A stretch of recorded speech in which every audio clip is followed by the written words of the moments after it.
Hello बच्चों, आप सबका बहुत बहुत स्वागत है।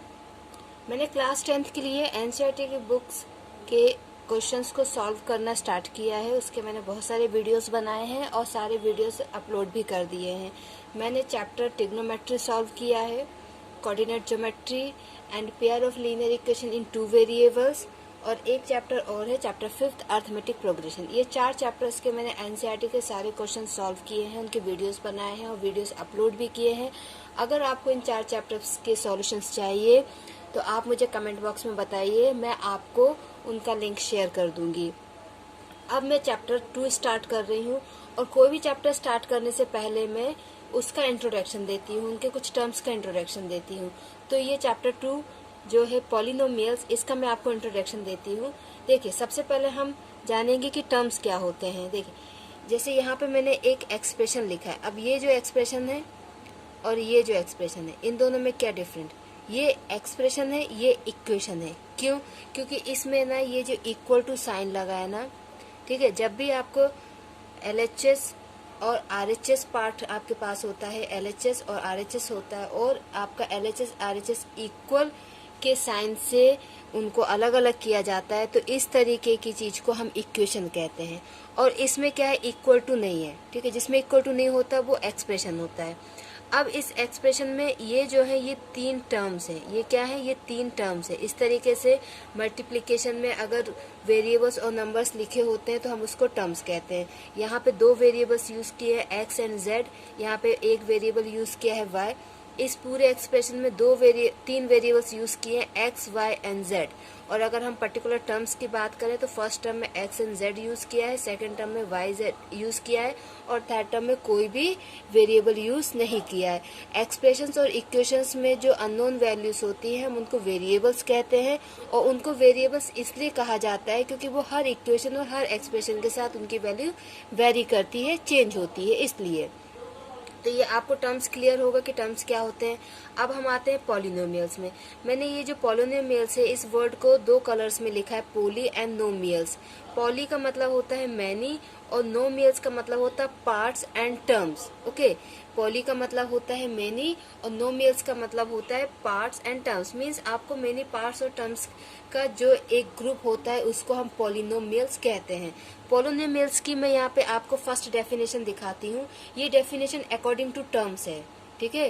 ये डेफिनेशन क्या है? According to terms. All expressions which has 1 और more terms are called polynomials, ठीक है। सारे के सारे एक्सप्रेशंस जिसमें एक और एक से ज्यादा टर्म्स होते हैं हम उनको पॉलिनोमियल्स कहते हैं, ठीक है। जैसे ये आपका एक एक्सप्रेशन है, इसमें 3 टर्म्स है, 1, 2 एंड 3, तो ये एक तरीके का पॉलिनोमियल्स है। क्लियर? अब मैं आपको पॉलिनोमियल्स के पार्ट्स बताती हूँ, लेकिन ये जो पार्ट्स हैं ये अकॉर्डिंग टू टर्म्स हैं, ठीक है। इनका पार्ट्स का जो हमने डिवीजन किया है ये अकॉर्डिंग टू टर्म्स है, कि टर्म्स के बेसिस पे पॉलिनोमियल्स कितने टाइप्स के होते हैं, ठीक है। तो टर्म्स के बेसिस पे आपके पॉलिनोमियल्स देखिए, अगर किसी पॉलिनोमियल में सिर्फ और सिर्फ एक ही टर्म है, सिर्फ और सिर्फ एक ही टर्म है, जैसे कि 4, 5z, 2x या फिर 9xy, अगर सिर्फ एक टर्म है तो उसको हम बोलते हैं मोनोमियल। उसको हम क्या बोलते हैं? मोनोमियल। और यहाँ पे वर्ड मोनो का मतलब होता है ओनली 1, ओके। एंड दूसरा होता है, अगर किसी एक्सप्रेशन में 2 टर्म्स हैं, अगर किसी एक्सप्रेशन में 2 टर्म्स हैं तो हम उसको बोलते हैं बाइनोमियल। यहाँ पे जो वर्ड बाई है उसका मतलब होता है 2, ओके। तो एक्सप्रेशंस किस टाइप के होंगे? 2x + 3 या फिर 4z + 9x, ये आपके बाइनोमियल के एग्जाम्पल हैं। फिर आता है ट्राइनोमियल। ट्राइनोमियल में ट्राई वर्ड का मतलब होता है 3। ट्राइनोमियल में वर्ड ट्राई का मतलब होता है 3। तो यहाँ पे इस ट्राइनोमियल में 3 टर्म्स होते हैं, 3 टर्म्स से मिलके जो एक्सप्रेशन बनता है उसको हम बोलते हैं ट्राइनोमियल्स। एग्जाम्पल दिया हुआ है 3x + 4z + 9, 9xy - 2 + 3z। ये 2 एग्जाम्पल्स आपको दिए हुए हैं ट्राइनोमियल्स के। इसके अलावा higher number of terms, means 3 से ज्यादा जब टर्म्स आ जाते हैं तो उसको हमने कोई नाम नहीं दिया है, मीन्स उसका कोई नाम नहीं रखा है मैथमेटिशियंस ने, लेकिन वो भी पॉलिनोमियल के अंदर ही आता है। इसका मैं एग्जांपल आपको देती हूँ, जैसे 4xy + 3z + 9y -2। तो इसमें क्या है, 3 से ज्यादा टर्म्स है, ठीक है, तो ये आपका हायर नंबर ऑफ टर्म्स के अंडर आएगा। अब देखिए, ये बच्चों को थोड़ा मिसअंडरस्टैंडिंग हो जाती है कि 3 से ज्यादा टर्म्स जिसमें होते हैं उसको हम पॉलिनोमियल्स कहते हैं। ये बिल्कुल गलत है, ऐसा कुछ भी नहीं है। Monomial, binomial, trinomial and higher number of terms, ये सारे के सारे पॉलिनोमियल्स के ही टाइप्स है अकॉर्डिंग टू टर्म्स। ये पॉलिनोमियल्स के ही टाइप्स हैं। Monomial, binomial, trinomial and higher number of terms, इन सबको पॉलिनोमियल्स ही कहते हैं। बात यह है कि जो पॉलिनोमियल्स हमने अकॉर्डिंग टू टर्म्स के अकॉर्डिंग जिसको हमने डिवाइड किया है, उसमें 3 सदस्यों को नाम दे दिए गए हैं और बाकी सदस्यों को नाम नहीं दिए हैं। 1 टर्म वाले सदस्य का नाम है मोनोमियल, 2 टर्म्स वाले सदस्य का नाम है बाइनोमियल एंड 3 टर्म्स वाले सदस्य का नाम है ट्राइनोमियल। उसके ऊपर वालों को नाम नहीं दिया है, पर इसका मतलब ये नहीं कि मोनोमियल, बाइनोमियल और ट्राइनोमियल को हम पॉलिनोमियल्स नहीं कहते, ये पॉलिनोमियल्स ही कहलाते हैं। ओके, अब हम आते हैं इसकी एक दूसरी डेफिनेशन के लिए, ठीक है। ये तो आपकी जो मैंने डेफिनेशन दी थी ये अकॉर्डिंग टू टर्म्स दी थी। जो अभी मैंने आपको टाइप्स ऑफ पॉलिनोमियल्स बताए हैं ये अकॉर्डिंग टू टर्म्स बताए। अब मैं आपको दूसरी डेफिनेशन देती हूँ। अब देखिए, ये सेकंड डेफिनेशन है आपकी, एन एल्जेब्रिक एक्सप्रेशन, ठीक है, an algebraic expression in which all variables have power as a whole number। whole number मतलब क्या होता है, whole number क्या होता है, जो 0 से स्टार्ट होते हैं, ठीक है, तो 0 से जो भी नंबर ऊपर होते हैं वो सारे के सारे पॉजिटिव नंबर्स होते हैं, ठीक। तो एक एल्जेब्रिक एक्सप्रेशन जिसमें वेरिएबल्स, जो भी वेरिएबल यूज किया है उस वेरिएबल की जो पावर होती है वो होल नंबर होती है। उस वेरिएबल की पावर क्या होनी चाहिए, होल नंबर होनी चाहिए। यहाँ पे मैंने यहाँ पे स्टैंडर्ड फॉर्म लिखा है पॉलिनोमियल का। ये पॉलिनोमियल का स्टैंडर्ड फॉर्म है a0 plus a1x plus a2x square dot dot dot an(x) की पावर n। ये इंक्रीजिंग ऑर्डर में दिया है। अगर इसको हम डिक्रीजिंग ऑर्डर में करें तो ये यहाँ से स्टार्ट होगी और यहाँ तक जाएगी, ठीक है। तो पॉलिनोमियल या तो इंक्रीजिंग या डिक्रीजिंग ऑर्डर में लिखी जाती है। यहाँ पे ये जो है आप देख सकते हैं कि यहाँ पे सिर्फ और सिर्फ वेरिएबल x यूज किया है। इसमें क्या है, सिर्फ वेरिएबल x यूज किया है। और ऊपर जो हमने अकॉर्डिंग टू टर्म्स के अकॉर्डिंग जो डिवीजन किया था उसमें x y z कुछ भी यूज कर रहे थे, बट यहाँ पे सिर्फ और सिर्फ x वेरिएबल यूज किया है। तो क्या है, a polynomial in x, a polynomial in x is said to be in standard form. एक पॉलिनोमियल जिसमें सिर्फ और सिर्फ x वेरिएबल का इस्तेमाल किया है उसको हम स्टैंडर्ड फॉर्म कहते हैं। When the terms are written, जिसमें जो टर्म्स होते हैं, ठीक है, ये जो टर्म्स होते हैं ना 1 2 3, जैसे 3 टर्म्स, ऐसे करते करते n टर्म्स तक जाते हैं। जैसे यहाँ पे 2 ही टर्म्स हैं, ठीक है, यहाँ पे ये 2 ही टर्म्स हैं, बट इनमें x के अलावा वेरिएबल यूज किए, हम सिर्फ x वेरिएबल की बात कर रहे हैं। जैसे यहाँ पे ना 1 2 3 ये टर्म्स हैं, तो जिसमें जो टर्म्स होते हैं उनको या तो इंक्रीजिंग ऑर्डर में लिखते हैं या डिक्रीजिंग ऑर्डर में लिखते हैं। किसके इंक्रीजिंग और decreasing order, indices of x। Indices मतलब होता है एक्सपोनेंट, जैसे हम लिखते हैं ना x स्क्वायर, तो जो स्क्वायर है that is indices. Okay, indices of x in various terms, ठीक है। मैं आपको एग्जाम्पल लिख के दे देती हूँ। 5x की पावर 4 प्लस 3x की power 3 minus 9x square plus x plus 2। तो ये देखिए, ये क्या है, ये पावर के ये जो इंडाइसेस है, ये जो एक्सपोनेंट है, इसके रिस्पेक्ट में डिक्रीजिंग ऑर्डर में लिखा है, ठीक है। मीन्स पावर क्या है, जैसे जैसे हम एक एक टर्म्स आगे बढ़ रहे हैं पावर कम होती जा रही है, ठीक है। इसी को आप रिवर्स में लिख दीजिए।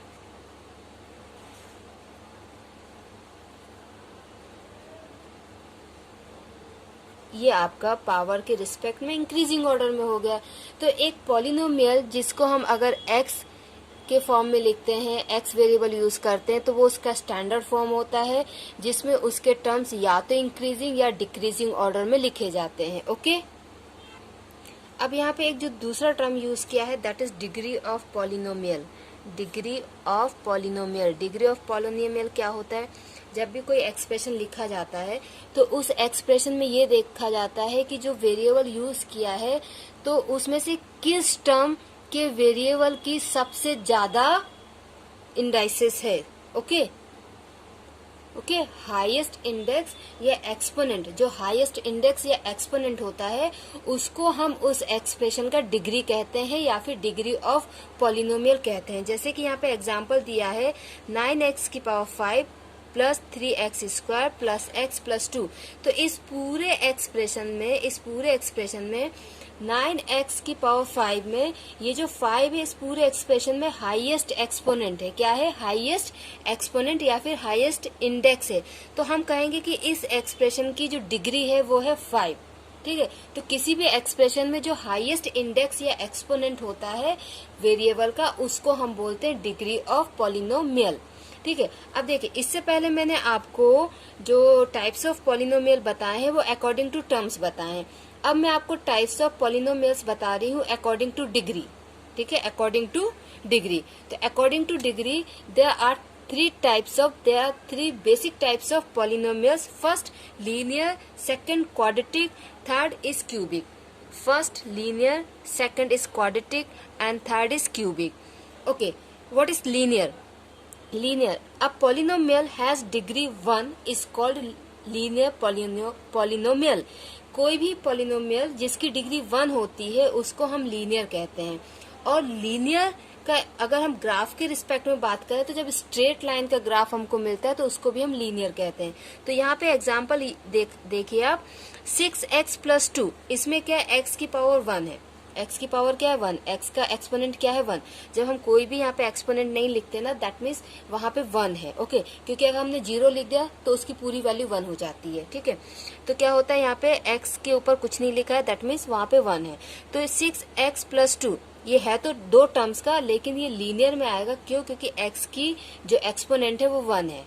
ठीक है, यहाँ पे x की जो डिग्री है वो 1 है। ओके, सेकंड है quadratic polynomial. A polynomial has degree 2 is called quadratic polynomial. एक ऐसा एक्सप्रेशन जिसमें उधर जो वेरिएबल यूज किया है उस पूरे एक्सप्रेशन में अगर हाईएस्ट एक्सपोनेंट या फिर हाईएस्ट इंडेक्स 2 होता है तो हम उसको क्वाड्रेटिक पॉलिनोमियल कहते हैं। ये जो लीनियर होता है ना इसका ना स्टैंडर्ड फॉर्म होता है ax प्लस b, ये इसका स्टैंडर्ड फॉर्म होता है। और क्वाड्रेटिक का स्टैंडर्ड फॉर्म होता है ax square plus bx plus c। Okay, तो ये आपका हो गया लीनियर का स्टैंडर्ड फॉर्म और ये आपका हो गया क्वाड्रेटिक का standard form. Chapter 4 quadratic equation जब आप पढ़ेंगे तो आप क्वाड्रेटिक पॉलिनोमियल को बहुत अच्छे से समझ जाएंगे। ठीक, अभी सिर्फ आपके लिए इंट्रोडक्शन सफिशिएंट है इस चैप्टर के लिए। देन थर्ड आता है क्यूबिक पॉलिनोमियल। क्यूबिक पॉलिनोमियल क्या होता है? A polynomial has degree 3 is called cubic polynomial. ऐसा पॉलिनोमियल जिसमें एक्सप्रेशन की हाईएस्ट इंडेक्स या एक्सपोनेंट 3 होती है उसको हम बोलते हैं क्यूबिक पॉलिनोमियल। एग्जाम्पल आपको दिया है x cube plus 5x square plus 2x plus 8। Okay, अभी इस चैप्टर के लिए आपके लिए इतना काफी है। अब हम आते हैं नेक्स्ट एक जो टर्म हम यूज कर रहे हैं, नेक्स्ट एक पॉइंट जो यूज करने वाले हैं वो है वैल्यू ऑफ पॉलिनोमियल। इसको आप बहुत अच्छे से समझिएगा क्योंकि ये जो इससे पहले जो बातें मैंने आपको बताई है वो आप प्रीवियस क्लासेस में पढ़ चुके हैं। ठीक है, अब ये मेरे ख्याल से ये भी आप पढ़ चुके होंगे बट फिर भी मुझे लगता है कि ये थोड़ा नया है आपके लिए, तो इसको आप ध्यान से सुनिए। वैल्यू ऑफ पॉलिनोमियल क्या होता है? मान लीजिए एक पॉलिनोमियल है px। ठीक है, एक पॉलिनोमियल है px x के फॉर्म में, and if alpha is any real number, alpha कोई एक रियल नंबर है, रियल कांस्टेंट नंबर है, then the real number obtained by replacing x by alpha in px is called the value of px at alpha and is denoted by p alpha. देखिए definition से आपको इतना clear नहीं हुआ होगा, मैं आपको एग्जाम्पल से समझाती हूँ। ये एग्जाम्पल है, ये एक पॉलिनोमियल है, 3 टर्म्स का ये क्वाड्रेटिक फॉर्म में पॉलिनोमियल है। ठीक है, अब इसमें मैं क्या करती हूँ, मैं पहले ट्राई करती हूँ x इक्वल टू 2 रखती हूँ। मैं क्या रखती हूँ? x equal to 2। ठीक है, मैं x इक्वल टू 2 रखती हूँ। तो देखिए क्या होगा, x की जगह 2 रखना है ना, तो ये हो जाएगा p2 2 square minus 3 into 2 minus 4 तो ये क्या होगा 4 माइनस 6 माइनस 4, ये दोनों कैंसिल, आंसर आ गया -6। हमने जब x इक्वल टू 2 रखा तो हमको 0 नहीं मिला, ठीक है। हमने x इक्वल टू जब 2 रखा तो हमको 0 नहीं मिला। इसका मतलब क्या हुआ कि जो 2 है इस एक्सप्रेशन का वैल्यू नहीं है, जो 2 है इस एक्सप्रेशन का वैल्यू नहीं है। हम अब कोई दूसरा नंबर ट्राई करते हैं। ओके, तो ये एक्सप्रेशन है। अब हम ट्राई करते हैं x इक्वल टू -1 रखते हैं। हम x की जगह क्या रखते हैं -1, ओके, ठीक है। बी केयरफुल, x की जगह हमने -1 रखा है। तो देखिए क्या होगा, p -1 is equal to -1 square -3 into -1 -4। ये क्या हो जाएगा, -1 का square 1, minus minus plus plus 3 -4। ये क्या हो गया, 1 + 3 4, 4 - 4 is equal to 0। Means p -1 में एक्सप्रेशन की जो वैल्यू है वो 0 हो गई। दैट मीन्स कि इस एक्सप्रेशन का वैल्यू ऑफ पॉलिनोमियल है -1, ठीक है। इसको हम बोलते हैं वैल्यू ऑफ पॉलिनोमियल्स। यहाँ पे ये जो x इक्वल टू -1 है, जो आपको डेफिनेशन बताया ना कि जब px में हम अल्फा एक रियल नंबर रखते हैं तो जो अल्फा है ना दैट इज -1। वही जो अल्फा हमने वर्ड यूज किया है, अल्फा एक सिंबल है, फिजिक्स और मैथ में यूज करते हैं। तो अल्फा इक्वल टू -1, तो जिसको हम x इक्वल टू -1 भी कहेंगे, ठीक है। तो यही आपकी, जब हम एक्सप्रेशन में हमने वो वैल्यू रखी और उसको सॉल्व करने पे अगर हमको 0 मिल गया तो हम उसको कहेंगे कि this is the value of polynomial. और इस तरीके के क्वेश्चन आपको वैल्यू ऑफ पॉलिनोमियल क्लियर हो गया। अब एक नया टर्म है इसी में, zero of polynomial. Zero of polynomial क्या होता है, a real number alpha is called a zero of polynomial P X if P alpha is equal to 0। जो वैल्यू ऑफ पॉलिनोमियल होता है ना वही जीरो ऑफ पॉलिनोमियल ही होता है। जैसे कि हमने एक्सप्रेशन यूज किया था P X is equal to X square -3x -4, और यहाँ पे हमने अल्फा जिसको हम x कहते हैं इक्वल टू हमने -1 जब रखा, p -1 जब हमने रखा तो हमको क्या मिला कि इक्वल टू हमको 0 मिल गया, ठीक है। हमने उसको पूरा जब सॉल्व किया तो क्या हो गया था, ये वो 0 हो गया था। तो हम ये जो आ जाता है ना, तो इसी को हम बोलते हैं जीरो ऑफ पॉलिनोमियल, ठीक है। इसी को हम क्या बोलते हैं, जीरो ऑफ पॉलिनोमियल। और इसका देखिए, आप जब हायर स्टडीज पढ़ेंगे ना तो आप इसको बहुत ज्यादा और डीप में पढ़ेंगे, पर अभी के लिए आपके लिए इतना सफिशिएंट है। अब देखिए, जो लीनियर पॉलिनोमियल होते हैं, ठीक है, जो लीनियर पॉलिनोमियल होते हैं तो वो उनका फॉर्म क्या होता है, वो होता है ax प्लस बी। क्या होता है, ax प्लस बी। और लीनियर पॉलिनोमियल या लीनियर एक्सप्रेशन का या जो लीनियर इक्वेशंस होती हैं उनका जो ग्राफ होता है ना वो हमेशा एक स्ट्रेट लाइन बनती है, चाहे ऐसे बने चाहे ऐसे बने, या फर्स्ट क्वाड्रेंट में हो चाहे सेकंड में हो चाहे थर्ड में, चाहे किसी भी क्वाड्रेंट में हो, ये एक्स एक्सिस या वाई एक्सिस किसी भी क्वाड्रेंट में हो, बट क्या होता है कि एक स्ट्रेट लाइन बनती है। समटाइम्स आपकी वो स्ट्रेट लाइन क्या होती है, ऐसे चली जाती है। क्या होती है, ऐसे चली जाती है। तो इस स्ट्रेट लाइन ने एक्स एक्सिस पे यहाँ पे इंटरसेक्ट किया है एंड वाई एक्सिस पे यहाँ पे इंटरसेक्ट किया है। ये जो लाइन जहाँ पे उसने एक्स एक्सिस को इंटरसेक्ट किया है उस एक्स की, ठीक है, एक्स की जो वैल्यू होगी, ठीक है, that is the zero. X की जो भी वैल्यू होगी हम उसको कहेंगे जीरो। वाई एक्सिस पे वो इंटरसेक्ट कर रहा है उससे हमें कोई मतलब नहीं है अभी क्लास 10th के लिए, हायर क्लासेस में उससे भी मतलब होगा, ठीक है। तो एक्स एक्सिस पे वो जहां भी इंटरसेक्ट करेगा हम उसको कहेंगे that is the zero of this expression, ठीक है। अब हम आते हैं क्वाड्रेटिक पे, ठीक है। अब हम किस पे आते हैं, क्वाड्रेटिक पे। तो क्वाड्रेटिक में क्या होता है बच्चों, क्वाड्रेटिक में आपका एक्सप्रेशन क्या होता है, ax square plus bx plus c, ये आपका एक्सप्रेशन होता है। तो क्वाड्रेटिक में क्या होता है कि x की 2 वैल्यू आती है, ठीक है, x की 2 वैल्यू आती है, ठीक है, x की 2 वैल्यू आती है। और क्वाड्रेटिक का जो ग्राफ होता है ना वो या तो ऐसा बनता है या फिर ऐसा बनता है, ठीक है। क्वाड्रेटिक इक्वेशन का जो ग्राफ होता है या तो इस फॉर्म में बनता है या फिर इस फॉर्म में बनता है।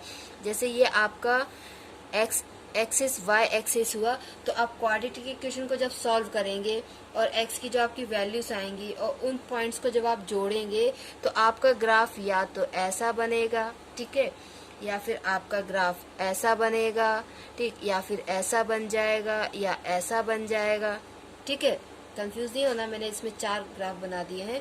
तो देखिए आप जैसे अगर इस ग्राफ की बात करें, ठीक है, अगर आप इस ग्राफ की बात करें, ये वाले ग्राफ की, ठीक है, तो इस ग्राफ में क्या है कि इसने एक्स एक्सिस को यहाँ और यहाँ 2 पॉइंट पे इंटरसेक्ट किया है। उसने क्या किया है, एक्स एक्सिस को 2 पॉइंट पे ओके, तो ये जो 2 पॉइंट है जहाँ पे इसने एक्स एक्सिस को इंटरसेक्ट किया है, these are the zeros of for this quadratic equation. Okay, अगर सेम एक दूसरी क्वाड्रेटिक इक्वेशन हम लेते हैं और उसका ये ग्राफ बनता है, ठीक है, उसका ये ग्राफ बनता है, तो इस ग्राफ में क्या है कि उसने एक्स एक्सिस पे कहीं भी इंटरसेक्ट नहीं किया, सिर्फ वाई एक्सिस पे इंटरसेक्ट किया है। लेकिन हमको वाई एक्सिस से कोई मतलब नहीं है, हमको सिर्फ एक्स एक्सिस से मतलब है।